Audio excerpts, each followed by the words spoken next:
c'est le moment de parler des Blackhawks de Chicago. The Chicago Blackhawks are very proud to select from the Regina Pats, the Western Hockey League, Connor Bedard. Voilà, ça fait pas mal le tour. Merci d'avoir été à l'écoute. On se revoit dans une prochaine capsule. Mais non, les Hawks sont beaux avoir dilapidé tout ce qui a un semblant de talent alentour de Connor Bedard. Ils méritent quand même qu'on parle d'eux autres. De toute façon, Gary Bettman nous l'a dit, des équipes qui tankent, ça n'existe pas. C'est drôle parce que l'ancienne administration des Blackhawks de Chicago pensait exactement la même chose au sujet des agressions sexuelles. Oh, le pouvoir du déni pareil, hein? La première chose qui saute aux yeux lorsqu'on regarde les Hawks, autre que le fait que cette organisation-là a aucune morale, c'est qu'on s'est enfin décidé à mettre sur la glace une équipe du calibre de la Ligue nationale. Bon, c'est pas encore parfait, mais considérant que l'année dernière, Philippe Kourachev a été le deuxième attaquant le plus utilisé de l'équipe, c'est quand même une amélioration. En attaque, on a rajouté notamment Tyler Bertuzzi et Turvo Teravainen, deux alliés qui, à défaut d'être des joueurs étoiles, devraient être en mesure de donner un peu plus d'espace à Bedard cette saison. Faut comprendre que la saison dernière, on utilisait Bedard principalement avec Kourachev et Nick Foligno. Ce qui fait que si tu arrivais à neutraliser Bedard, la job était pas mal faite. À preuve, cette combinaison-là a terminé l'année avec un Corsi à 39,7. La dernière fois qu'on a vu une note aussi basse, c'était celle de Jonathan Bernier en politique internationale. Obviously, Nelson Mandela, one of the most significant historical figures of the 20th century. Everyone knows him, right? From being the type of person that he was off the ice and on the ice. Maintenant, je dis pas que Bertuzzi et Teravainen vont connaître des saisons de 80 points chacun, là, mais ça va peut-être permettre à Connor Bedard de le faire, par contre.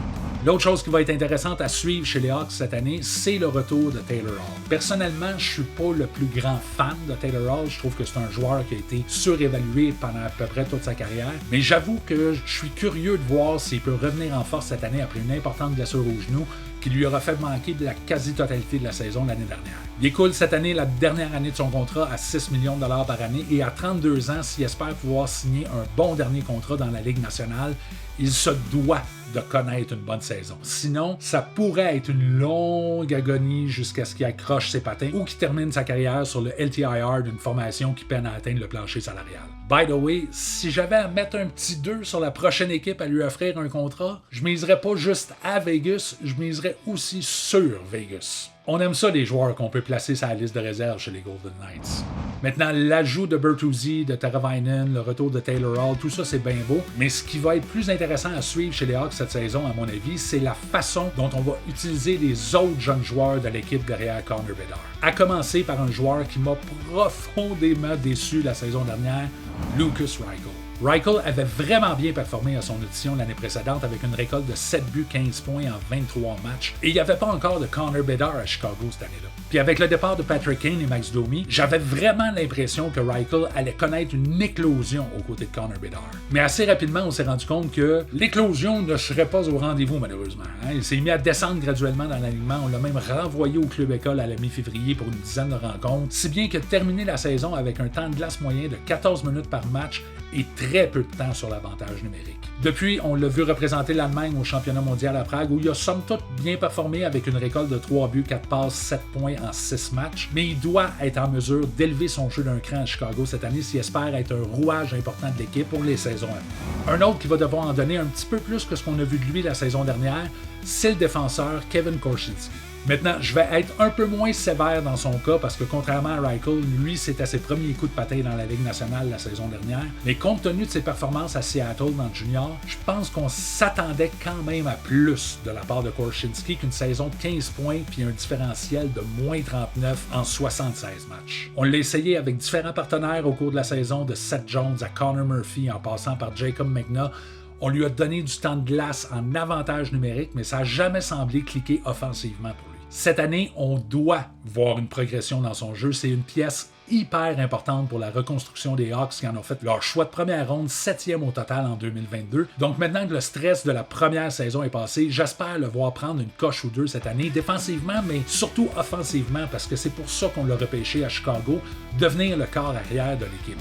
Il y a également l'attaquant Frank Nazar et le défenseur Artem Levchunov qui, à la surprise de plusieurs, a décidé de faire le saut chez les pros dès cette année, alors qu'on s'attendait plutôt à le voir retourner à Michigan State dans la NCAA. Je m'attarderai pas trop sur leur cas aujourd'hui, aujourd'hui parce que, honnêtement, je ne sais pas c'est quoi leur plan en ce qui les concerne. J'ai l'impression qu'à l'heure actuelle, il y a peut-être un peu trop de vétérans sur l'équipe à Chicago pour qu'ils puissent se tailler un poste en début d'année, mais avec les blessures, avec les échanges, on aura probablement l'occasion de les voir et de rejaser d'eux au cours de la saison. Et surtout, parce que je veux parler d'une acquisition qui, à mon avis, est passée un peu sous le radar, l'ajout du gardien de but de 31 ans, Laurent Brossoit. Brossoit en est à sa 11e saison dans la Ligue nationale, s'est promené d'Edmonton à Winnipeg en passant par Vegas, et même s'il n'a jamais vraiment été l'homme de confiance d'aucune formation, c'est un gardien qui peut donner des séquences vraiment intéressantes. Ces 2 dernières années, Brossoit montre une fiche de 22 victoires, 5 défaites et 5 autres revers en surtemps, avec une moyenne de 2,05 et un pourcentage d'efficacité à 927 en 32 départs. Vous allez me dire, c'est normal, il jouait pour 2 bonnes formations à Winnipeg et Vegas, mais ça ne l'a quand même pas empêché de se classer au 10e rang parmi tous les gardiens de la Ligue nationale au niveau du fameux GSAX, le nombre de buts sauvés au-delà des attentes, la saison dernière. Peter Mrazek n'a pas nécessairement connu une mauvaise saison à Chicago l'année dernière, ou du moins, disons qu'il en a déjà connu des pires, mais si Laurent Brossoit se présente dans cette forme-là cette année, ne soyez pas surpris s'il finit par lui ravir le poste de gardien partant avant la mi-saison. C'est assurément pas le plus gros nom à avoir changé d'équipe cet été, mais c'est une des signatures que j'ai vu passer en me disant « Ouais, ça fait du sens, ouais. » Là-dessus, je vous donne la parole. Pensez-vous que les Hawks en ont fait suffisamment cet été pour sortir des bas-fonds ou si on inscrit déjà leur nom dans la loterie James Haggins? Croyez-vous au retour de Taylor Hall? Pensez-vous qu'un Laurent Brossoit ou même un jeune Frank Nazar peut venir brouiller les cartes à Chicago cette année? Bref, faites-moi part de votre opinion dans les commentaires et pour ma part, je vous revois dans un autre épisode de Bon sans la rondelle, une qualité qu'on peut pas attribuer à tout le monde à Chicago. All season long, they have been saying that this is the season that matters, and despite the fact that they've had such a tremendous amount of success during the regular season. Oh, ça aidera pas les rumeurs sur Corey Perry puis la mère à Bédard, hein? Ok, ciao.